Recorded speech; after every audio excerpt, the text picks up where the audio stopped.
একাংশের দাবি বিকাশ বিয়ের পর থেকেই বাঁশরাজা এলাকায় তার শ্বশুর বাড়িতে ঘর জামাই থাকে, কিন্তু এসআইআর শুরু হতেই জানতে পারি মামা শ্বশুর অমল দাসকে সে বাবা বানিয়ে নথি হাতিয়ে নিয়েছে। সে বাংলাদেশি কিনা তা আমরা জানি না, কিন্তু সে কেন এমন কাজ করলো সেটাও আমাদের জানা নেই। এসআইআর শুরু হওয়ার পর বহু গোপন জালিয়াতি প্রকাশ্যে আসছে, তবে প্রশাসনের উচিত দ্রুত তদন্ত করা। তবে এই জাল নথির জন্য বিকাশ দাসের বিরুদ্ধে আইনি প্রক্রিয়া কতদূর এগোবে তা এখনো স্পষ্ট নয়।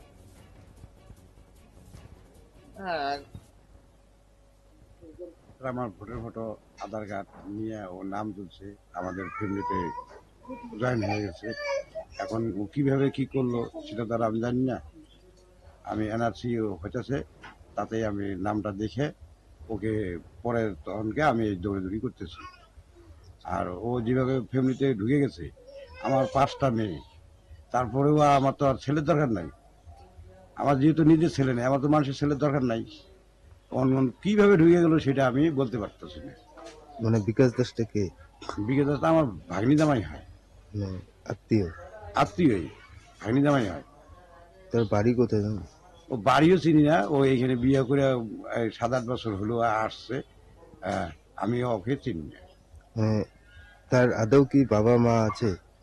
এখন তো ওই যে কালকে ফোন করছিলাম, ফোনেতে দেখলাম ওর বাবা আছে। ওর বাবার নাম কি মান নলিন নলিন নাকি এইরকম একটা নাম আর কি।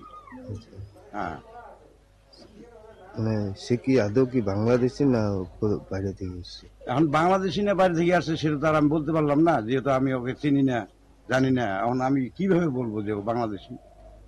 আমি সেটাও বলতে পারি না। মানে আমি তো জানতে পারলাম এই এখনই আমাদের বিএলওর কাছ থেকে। আমি ভাবছি যে একজনের বাবার নাম অমল দাস থাকতেই পারে, ঠিক আছে। আমরা ওইভাবেই জানি আসছে ভোট 2023 সাল থেকে ভোট দেয়, ঠিক আছে। আমরা ভাবছি যে হলো যে অমল দাস মানে ওই বিকাশ দাসের বাবার নাম হইতেই পারে, কিন্তু পরবর্তীতে জানতে পারলাম যে এখানে অমল দাসের ডকুমেন্টস ব্যবহার করে সে ভোটের কার্ড হলো বানিয়েছে, তার রেশন কার্ড বানিয়েছে, আধার কার্ড বানিয়েছে। তারপরে আমিও বিএলওকে কমপ্লেন করছি যে এটা দেখেন আপনি, মানে সঠিকটা কি আছে। তারপরে এই যে অমল কাকু আমাকে বলছে যে এরকম ব্যাপার করছে, তখন অমল কাকু বললাম তুমি তাহলে থানাতে ডায়েরি করো, তুমি দেখো জিনিসটা কি হবে।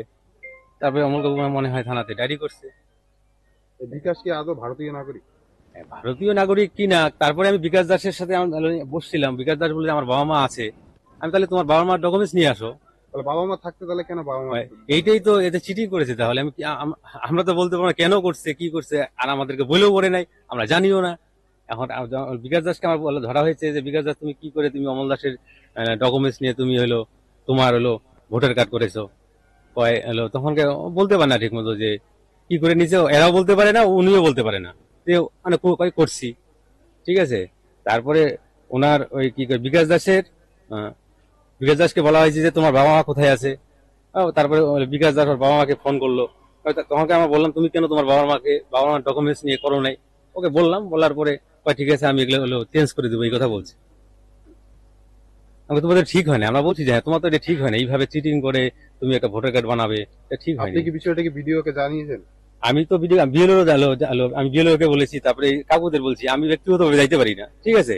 আমি তো এদেরকে বলছি যে তুমি আপনি তো গ্রাম পঞ্চায়েত সদস্য, আপনি তো জানাইলে জানাইতেই পারেন। হ্যাঁ জানাইতে পারি, কিন্তু আমি কাকুকেই বলছি যে তুমি তোমার ডকুমেন্টস নিয়ে অমল কাকুকে বলছি যে তুমি তোমার ডকুমেন্টস তৈরি করছে, তুমি জানো না, তুমি থানাতে এফআইআর করো বা ভিডিওকে জানাও।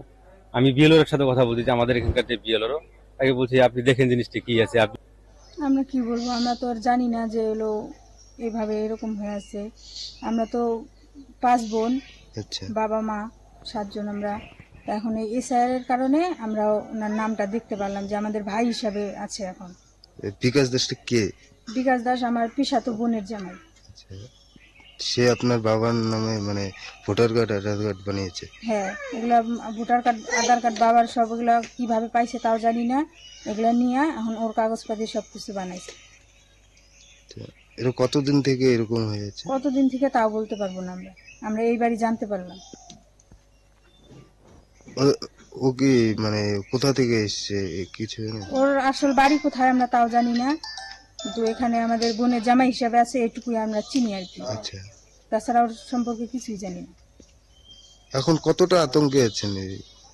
আমরা তো আতঙ্কে এখন আছি, মনে করেন যে আমাদের ভাই নাই, এখন আবার ভাই হয়ে আছে, তা তো জানতাম না। কি নাম আপনার? এখন কি চাচ্ছেন? আমরা চাচ্ছি ওর নামটা আমাদের ফ্যামিলি থেকে যাতে বার করে দেওয়া হয়। এ নিয়ে কি অভিযোগ জানিয়েছে? হ্যাঁ, অভিযোগ জানানো হয়েছে।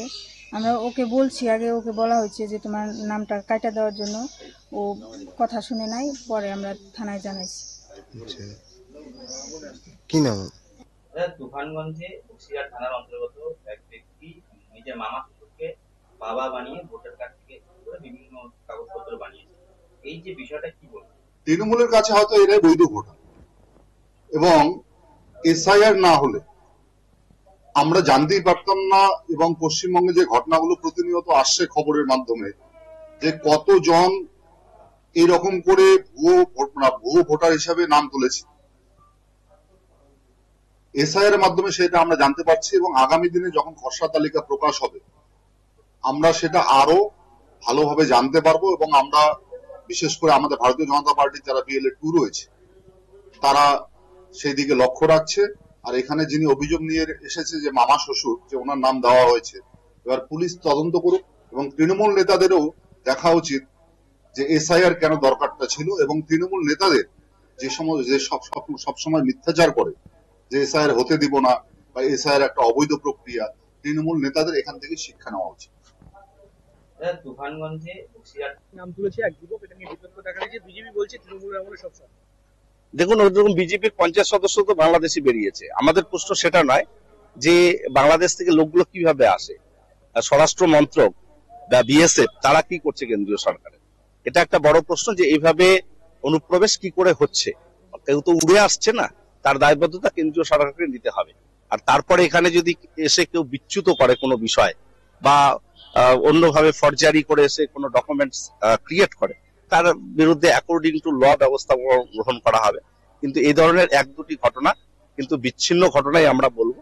এটাকে সামগ্রিকভাবে দেখা উচিত নয়। এবং এসআইআর নিয়ে যে বিতর্ক, যেভাবে মানুষের উপর চাপ সৃষ্টি করা হচ্ছে, যেভাবে বিএলওরা চাপে রয়েছে, সেটা অত্যন্ত দুর্ভাগ্যজনক। আমরা তাই জন্য এসআইআর হোক বলেছি, কিন্তু এসআইআর দীর্ঘ সময় নিয়ে করা হবে।